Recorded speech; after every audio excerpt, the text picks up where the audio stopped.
I live in northern Utah, on the edge of a small highway town. There's not really anything but a few stores, truck stops, and motels right up along the main highway. The roads to the outskirts are all dirt, just leading to a few other homes and large private acres of forest and grassy fields. This was a pretty typical day for me. I worked remotely from home and finished up around 6. From there, I headed into town to grab some groceries and stock up on a few items around the house. Even though it was a highway town, the highway wasn't actually all that busy, so none of the stores were ever too crowded. I pulled in and started shopping. While I was in there though, I happened to notice a guy looking at me. At first, I thought nothing of it. I probably just looked over at him at an awkward timing while he happened to be looking over at me. I kept going about my shopping, but a couple minutes later, and in a different aisle, I saw him again in the corner of my eye. He walked into the same empty aisle I was in and stood just 5 or 6 feet to the side of me. I kept looking forward and tried to find what I needed, but I noticed he wasn't really moving around or grabbing anything, so I just shifted my eyes a little bit over so I could kind of see him better. Even though I wasn't looking directly at him, I could tell he was looking at me. This time I said hi, then continued about my business. The man didn't say anything back to me. I hurried up and grabbed what I needed, and left the aisle. Honestly, I just thought the dude was a little weird, but I wasn't thinking too hard about it. I went to the checkout counter and paid for everything, then headed back out to my car. I parked in the far back of the lot, like I usually did. I tossed everything in the trunk and got in, and when I looked up at the rest of the parking lot, there were maybe 30 or 40 other cars, but something felt off. Then I saw him again. He was standing between a couple cars, looking over in my direction. He didn't have any groceries in his hands, so I don't think he even checked out or got anything. The hell was up with this guy? Probably some creepy trucker running on 2 hours of sleep or something. I pulled out of the parking lot and started heading home. The sun was mostly down by now, so the empty dirt roads were dark and quiet. I parked out front and brought in the first couple bags of groceries. While putting that stuff away, I got a little sidetracked by a phone call from my dad, but eventually I got back to it and headed back outside to my car to grab the rest of the groceries.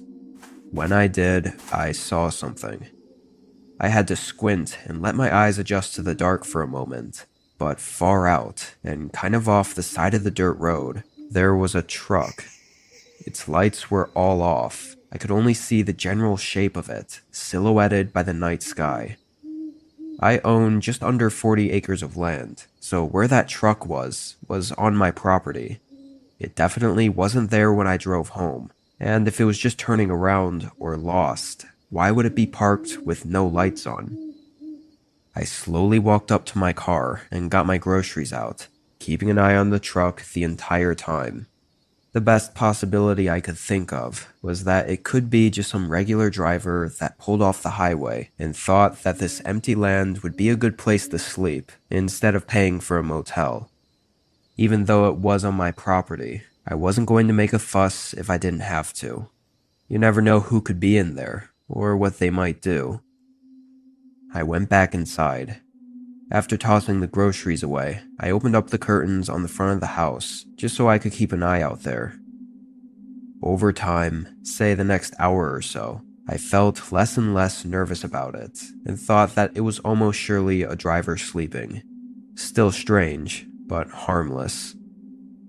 I spent another hour in the living room, watching a show, and never saw the truck move. It was getting late, so I closed the curtains and went upstairs to get in bed. I think I fell asleep pretty quickly. However, in the middle of the night, I woke up having to use the restroom. I never checked the time, but I think it was probably 2 or 3 a.m.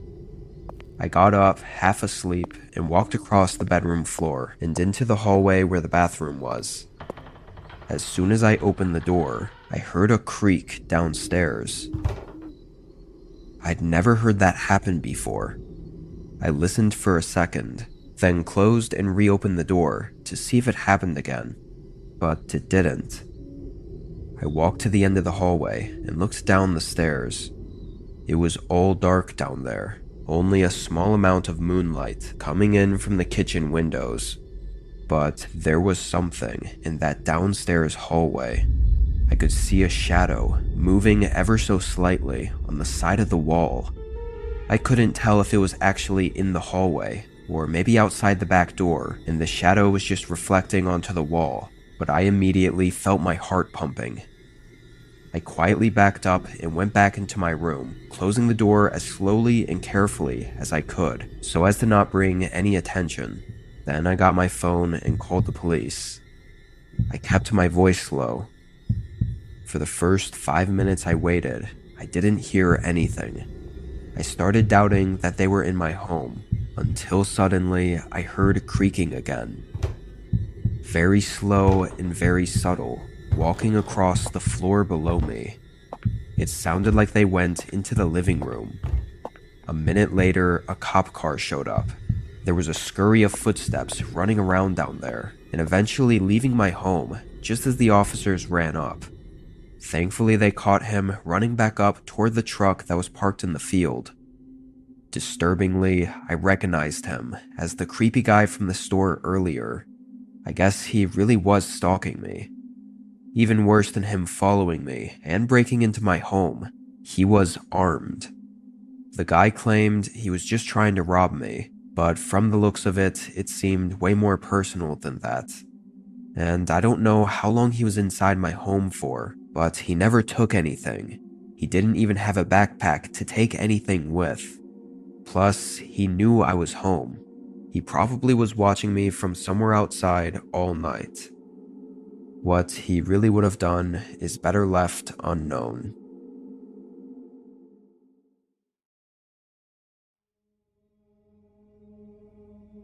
This was during a road trip last summer. I was taking a long route home from visiting a few relatives, so I was driving about 4 hours each day to a different destination. This was after my last stop.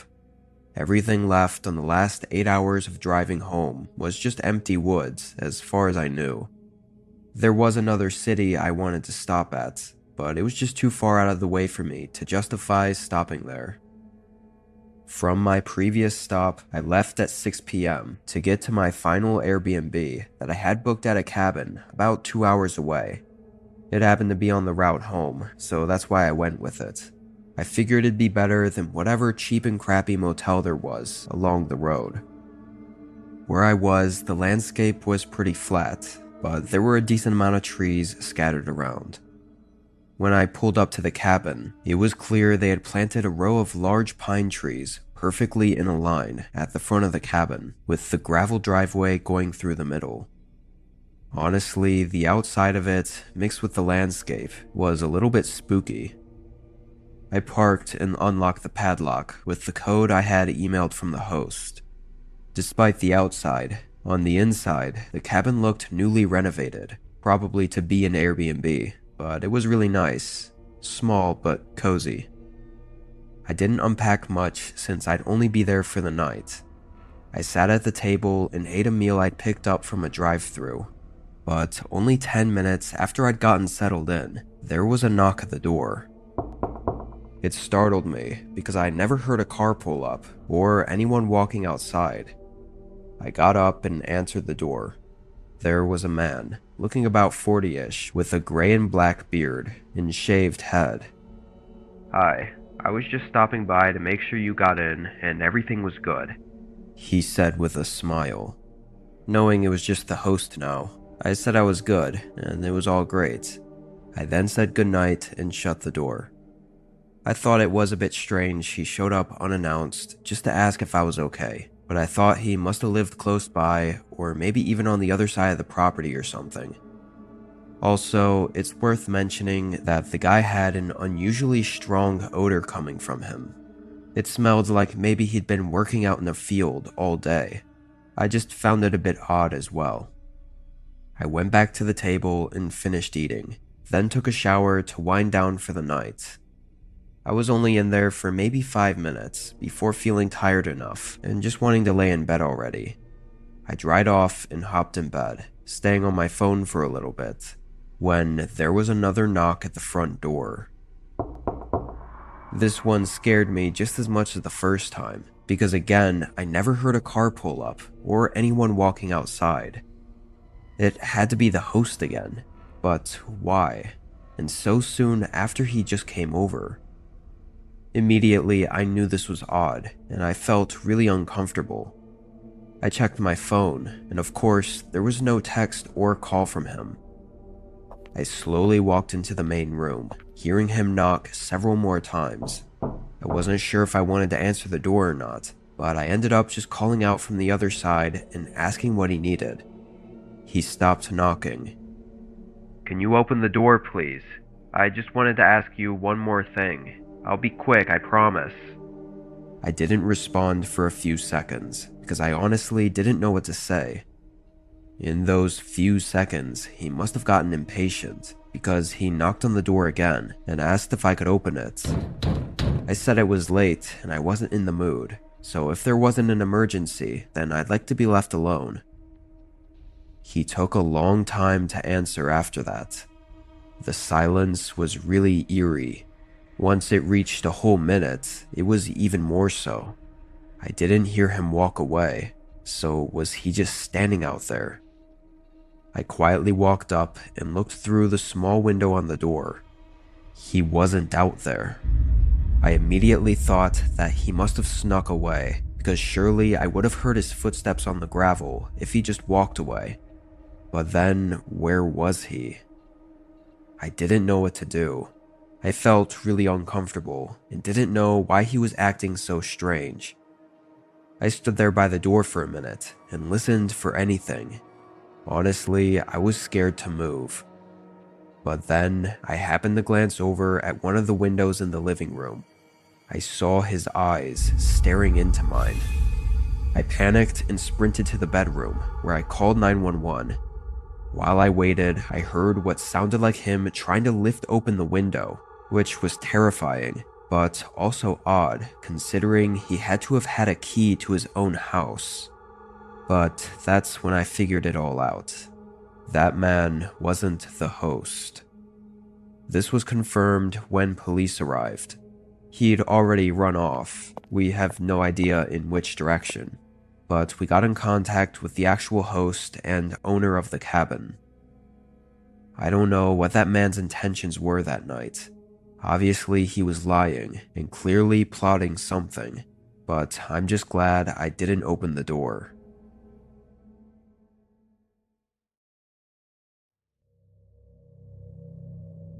It was spring break. I was 18, and this year my family took a trip to a small cabin out in Minnesota. It was just me, my mom, and my younger brother who was only 7 at the time.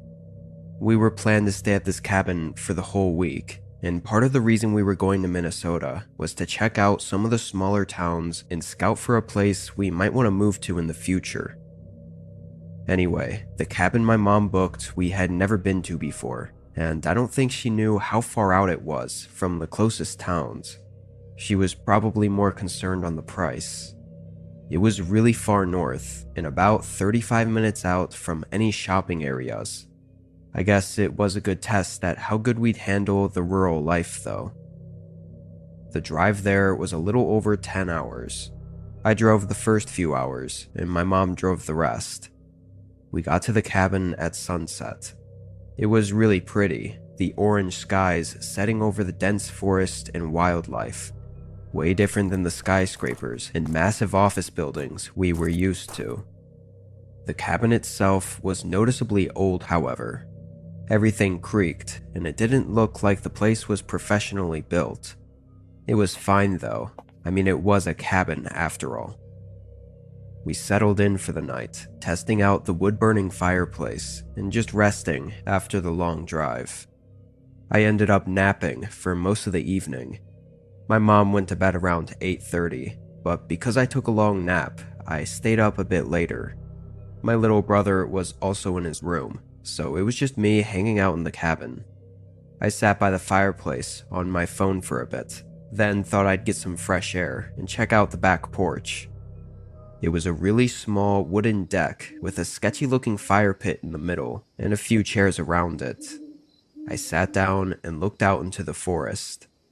The night was really quiet. No cars or busy streets, just the occasional bird crowing in the distance and the trees rustling in the wind. I loved it. Being further up north, though, it was a bit more chilly than I expected.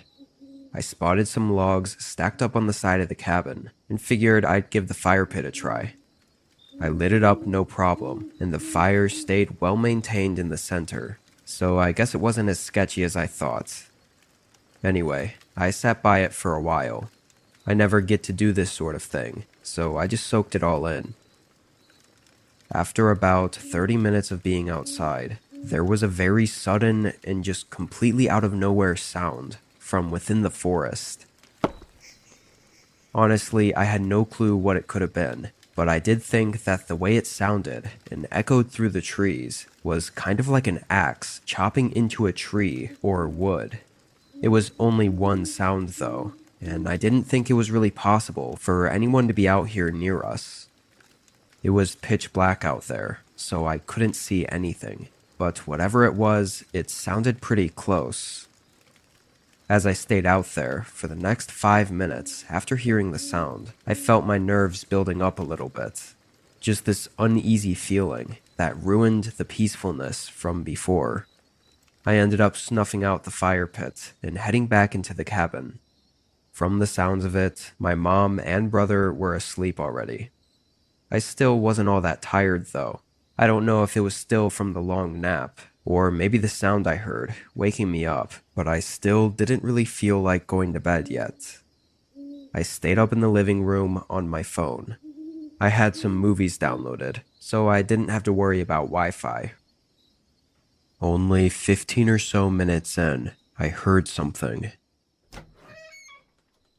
I paused the movie and listened. I wasn't sure if it was the cabin creaking from someone waking up or walking around in their room, or maybe just wind hitting the walls. It gave me that uneasy feeling again though. I wasn't used to being in this kind of environment, so I think that's why I got so easily unnerved. It was only a minute later that I heard it again though. This time it was from the opposite end of the cabin, not where the bedrooms were. It was from outside the wall, just next to me. The only thing there was a window. I leaned a little closer and listened. Just when I thought I might be hearing something, a loud sequence of knocks shook the front door. It vibrated across the wooden walls. I froze up for a moment, then heard my mom get out of bed and hurry into the hallway, asking what that was. I was standing up at this point, knowing something was wrong, but told her someone was at the door. I could tell she was pretty frightened too. She immediately went back to get her phone and call 911 because there was no reason for anyone to be banging on our cabin door in the middle of nowhere and in the middle of the night. As she did, I walked up to the door and looked out the peephole. It was extremely dark. There were no porch lights or anything, but I could see the basic figure of a man standing fairly close, just staring ahead at the door. And in the dark, I could see the outline of a heavy wooden axe in his hand. I felt my eyes widen and nerves spiking. Everything rushed through my mind. I tried to think of any reason this wasn't what it looked like maybe he needed help or was lost, or I don't know. Nothing seemed to explain this as being anything but bad. The man banged on the door several more times as my mom was on the phone with an operator. They never spoke though, stating any excuse for them being here. They just aggressively knocked on the door. In the heat of the moment, it was hard to tell how much time passed. It felt like forever though. But then he did what we were all terrified of. One loud crack slammed into the door, and the slightest bit of the metal axe pierced through the wood. At that point, we all ran into the farthest room and locked ourselves in. We heard more hits against the door, but only 4 or 5 before they stopped. We weren't sure if he'd busted the door down already, or if he had given up, but we just waited. It took just under 15 minutes for the first officer to arrive to the cabin, which was honestly quicker than expected, given how far out we were. The front door had several large gashes in it, but there were no signs of the man having gotten in. There were also no signs of where the man went. It's just assumed that he walked back out into the forest. The running theory is the guy was out in the forest when he saw my campfire from all the way out there, luring him to the cabin. It doesn't explain what he was doing out there at night with an axe, or why he came up to the cabin, but there's not really any way to know those things without him being caught and questioned. We obviously didn't stay there any longer. In case you were wondering, we didn't end up moving there either.